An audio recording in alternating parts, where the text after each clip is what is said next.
आज माक्षर पूर्णिमा एक अभूतपूर्व संयोजन इस आश्रम परिसर में पूज्य मैया जी ने किया है। जब जब पूर्णिमा आती है तो मैया जी की याद आ जाती है, क्योंकि हमारे जैसे कई साधक लोग गुरुदेव ऐसे थे कि जो गुरु तत्व से सांसारिक कर्मों की वजह से थोड़े बिछुड़ गए। आश्रम आए, मैया जी से बात हुई, आपके दर्शन प्राप्त किए और समस्या का समाधान हो गया। ऐसे ही एक अभूतपूर्व संयोजन पूज्य मैया जी के माध्यम से होता रहा है। मैया जी हमारे पथदर्शक है, क्योंकि इस गिरनार परिसर में सदगुरु की तरफ जुड़े रहने का एक मार्ग, वो पूर्णिमा का मार्ग, पूनम पर्व का मार्ग पूज्य मैया श्री ने बताया। सालों सालों तक आपकी ये कृपा हमारे पर बनी रहेगी। पूज्य मैया से मेरी प्रार्थना है कि आपकी प्रसन्नता हमारे पर बनी रहे। ए मां, आप हमें दत्त जयंती के समारोह में आशीर्वचन करें, ऐसी हमारी प्रार्थना है। गुरुर् ब्रह्मा गुरुर्विष्णु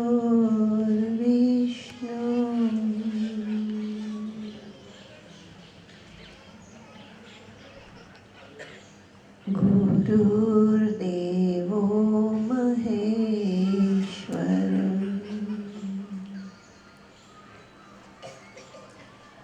गुरुर्साक्षात् परब्रह्म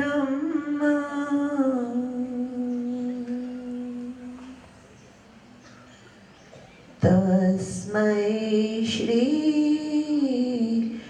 दत्तात्रेयाय नमः। तस्मै श्री गुरुवे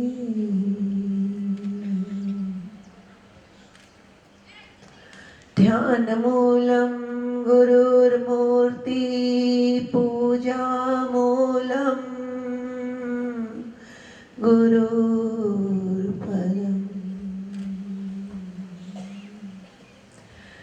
मंत्रमूलं गुरुर्वाक्यं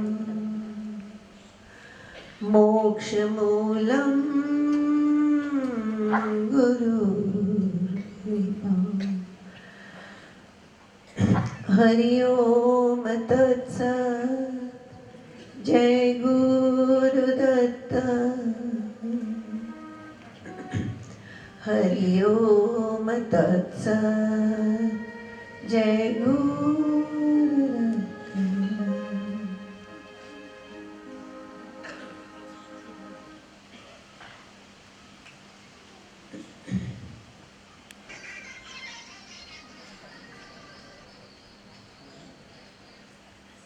परम पूज्य श्री प्रभु के श्री चरणों में शत शत प्रणाम। चराचर में व्याप्त हमारे प्राणाधार श्री गुरु दत्तात्रेय महाराज, आप सबके अंदर विराजमान श्री गुरु शक्ति एवं स्थूल सूक्ष्म से उपस्थित सभी चैतन्य दिव्य शक्तियों को प्रणाम, नमस्कार, हरिओम तत्सत। जय गुरुदत्त।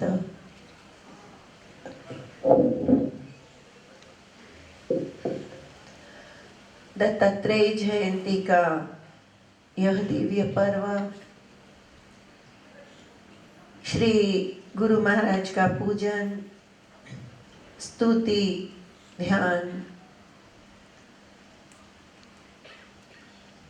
आज दत्तात्रेय महाराज की जन्म जयंती है।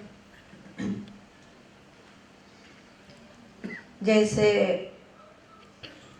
पूर्व तो वक्ताओं ने बताया, आज का दिन कुछ देने का है। भाव, प्रेम, भक्ति, ध्यान हमें उनके श्री चरणों में समर्पित करना है और कर रहे हैं। पूज्य श्री को प्रार्थना की थी कि वो अपना आशीर्वचन आप हम सबको प्रदान करें। उनकी यह इच्छा थी कि वो दोपहर के बाद अपना वक्तव्य लेंगे, अतः इस शरीर से मुझे आपसे कुछ गुरुदत्त महाराज के बारे में, आज के इस पवित्र पर्व के बारे में कुछ आदान प्रदान हो, गुरु महाराज की स्तुति हो, उनकी कुछ यादी हो, उनके चैतन्य शक्ति की हम कुछ स्तुति करें, उनको याद करें। इस भावना के साथ मैं आज आपको एक विशेष बात जो प्रातःकाल मेरे मन में आई, यह ज्ञान अनंत है। गुरु और इष्ट जब अंतर ज्ञान से, शास्त्रों से परे जो ज्ञान आप हमको देते हैं, वह एक अलौकिक रहस्य को लेके आता है। आज प्रातःकाल मुझे एक ऐसी प्रेरणा हुई कि दत्त महाराज का जो जन्म है, प्रत्येक देवी देवता, इष्ट और संत ऋषि मुनि का जब स्थूल शरीर इस भूमंडल पर आता है तो उसका कोई न कोई विधान अवश्य होता है शास्त्रों में। गुरुदत्त महाराज मेरे आपके गुरु है, इसलिए मैं यह बात विशेष कुछ उसको प्रकट करके नहीं बता रही, लेकिन एक सत्य हकीकत जो शास्त्र विदित है, ये एक ऐसी एनर्जी है। दत्तात्रेय महाराज एक ऐसा तत्व है, एक ऐसी शक्ति है जो इस भूमंडल पर जब उनके शरीर का जब प्रादुर्भाव होना था, तो उस एनर्जी को धारण करने के लिए, उस शक्ति को संभालने के लिए कैसी शक्ति की आवश्यकता पड़ी।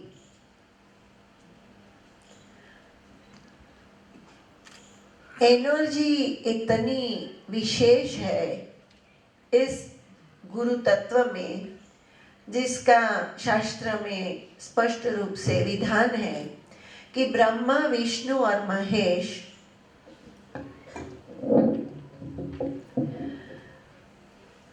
मां अनसुया के पास उनकी शक्तियों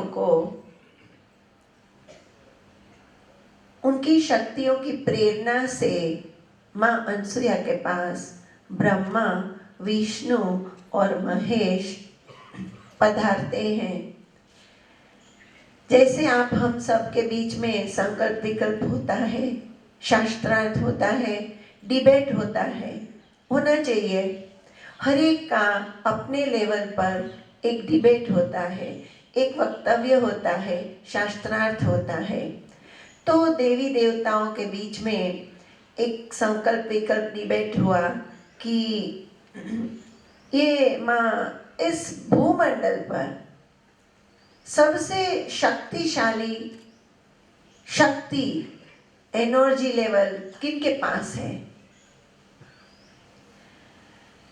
तो सबका ऐसा निष्कर्ष हुआ कि माँ अनसुया जो अत्रि ऋषि की शक्ति है, वह इस भूमंडल पर इस समय सबसे प्रबल और शक्तिशाली एनर्जी को धारण करती है, शक्ति को धारण करती है। हम ये मानते हैं कि देवी देवता, संत लोग, ऋषि लोग सभी राग, द्वेष, ईर्ष्या इत्यादि से पर होते हैं, ऐसी हमारी मान्यताएं हैं। लेकिन मेरा ये अनुभव है कि योगी हो, ऋषि हो, संत हो, देव हो, वह ज्ञान से अपनी इन प्रकृति दोषों को दूर करने की कोशिश करते हैं। जैसे सहज में हमारी पलक झपकती है, उसी तरह सहज में अमुक प्रकार के प्रकृति दोष आते और चले जाते हैं, लेकिन उसका असर उन पर बहुत कम होता है। तो महालक्ष्मी, महासरस्वती और महाकाली तीनों शक्तियां, पार्वती जी और तीनों शक्तियों ने इस बात का बहुत विरोध तो नहीं किया, लेकिन उनके मन का समाधान नहीं हुआ कि हम तीनों देवताओं की शक्तियां हैं, और खास करके जगत जननी माँ पार्वती, देवों में देव, महादेव। महादेव मतलब वो सबसे महान है। क्यों? वह हमेशा तपस्यारत रहते हैं। अतः जो आध्यात्मिक शक्ति, आध्यात्मिक कार्य या शक्ति का जब कार्य पड़ता है, तो देवाधिदेव महादेव से भगवान विष्णु और ब्रह्मा जी जीवात्मा को भेजते हैं कि महादेव से बेटा आशीर्वाद ले लो। तो महादेवी को भी यह मन में विकल्प संकल्प हुआ कि हम महादेव की शक्ति है, माँ पार्वती जगत जननी है, ये कैसे हो सकता है कि एक ऋषि पत्नी इतनी शक्ति को धारण करे? हमें यह बात समझ में नहीं आती। तब यह इस शास्त्रार्थ में ब्रह्मा, विष्णु और महेश इस भूमंडल पर आते हैं और माँ अनसुया से प्रार्थना करते हैं कि माँ हमें आप भिक्षा दो। और उस भिक्षा में उन्होंने ऐसा